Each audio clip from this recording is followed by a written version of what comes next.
हमसे भी अच्छा कोई वक्ता हो, समाज सुधारने वाला, उसे बुलाओ। हम अच्छे लग रहे हो, अच्छा लगता हो तो हमें बुलाओ, और कोई हो उन्हें बुलाओ। पर अपने थोड़े थोड़े 2 रुपए, 5 रुपए, 5%, 10% अपनी कमाई का हिस्सा निकालते जाओ साइड में।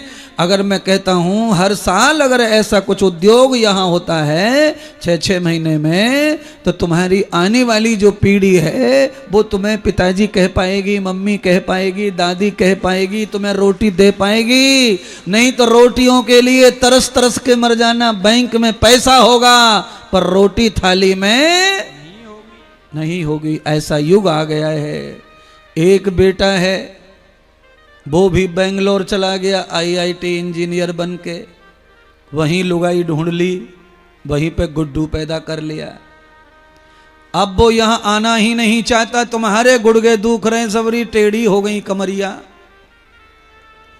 पत्नी पति के तेल लगा रही है, दर्द को सेक रही है नमक के पानी से,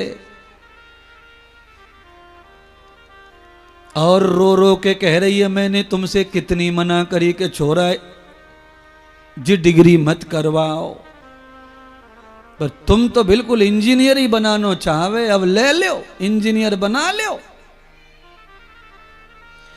इसलिए महात्मा इंद्रदेव की प्रार्थना है कि अपने लड़के को लड़का नहीं, पहले पुत्र बनाओ, बाद में इंजीनियर बनाओ। जो बनाना है बना लो, पर पहले पुत्र बनाइए। लड़के को लड़का बनाया तो वो तो लड़का ही रहेगा, लड़ता ही रहेगा। पुत्र पैदा करो, न पैदा हो तो बनाओ। गेहूं पैदा कर लेते हैं तो हलवा बना लो, पराठे बना लो, कचौड़ी बना लो, समोसा बना लो, लापसी बना लो, जो तुम्हें पटे बना लो। पर गेहूं ही नहीं है तो क्या भाड़ बनाओगे फिर? तो जो जो तुम बनाना चाहते हो बच्चे को सब बना लेना, पर पहले बेसिक उसकी नींव मजबूत कर दो। उसे पहले पुत्र बना दो, पहले इंसान बना दो। इंसानियत और इंसान बाजार में नहीं मिलते, वो तो निर्माण करने पड़ते हैं बंधुओं।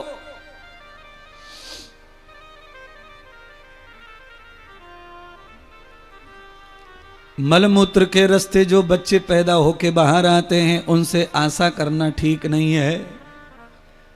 आने का मार्ग ही अच्छा नहीं है तो उनकी जिंदगी कैसे अच्छी होगी और उन पे सपने कैसे पूरे होंगे? मलमूत्र के मार्ग से आने का सिस्टम प्रभु का है, आने दीजिए। पर इतना ध्यान रखिए कि जिस मार्ग से आया है उस पर बहुत विशेष ध्यान देने की जरूरत है, नहीं तो भी उसी मार्ग पे चला जाएगा।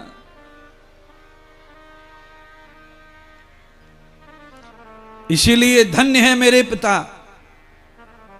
राजा दशरथ, धन्य है माता यशोदा नंद बाबा। इनके तो बुढ़ापे में बालक पैदा हुए, बालक भगवान बुढ़ापे में आए। राजा दशरथ भी, नंद बाबा भी, ये सब बुजुर्ग हो गए थे तब इनको औलाद का सुख मिला। पर पत्थर रख करके सीने पे उन्होंने बच्चों को सीधा महात्माओं के पास भेज दिया, घर का महल का सुख नहीं दिया। जाओ संदीपनी आश्रम जाओ, जाओ वशिष्ठ के पास जाओ। सोने के झूले में झूलने वाले राम नंगे उघाड़े खिचड़ी खा के पढ़ाई कर रहे हैं गुरु के पास।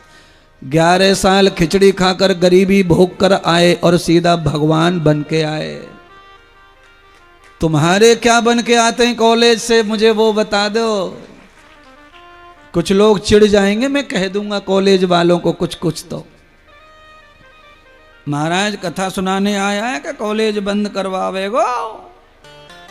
हाँ, गारंटी से कॉलेज बंद करवाना चाहता हूं और गुरुकुल खुलवाना चाहता हूं। गांव गांव में जिनकी कॉलेज है वो गुरुकुल खोल लो।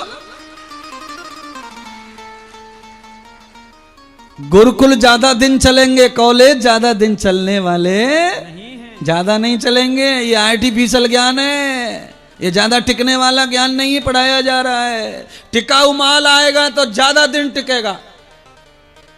गौतम ऋषि कणाद ने गुरुकुल खोले और वो गुरुकुल आज तक चल रहे हैं। कम हो गए तो क्या है, मिटने वाले नहीं है। कॉलेज थे नहीं तो कॉलेज रहने वाले भी नहीं।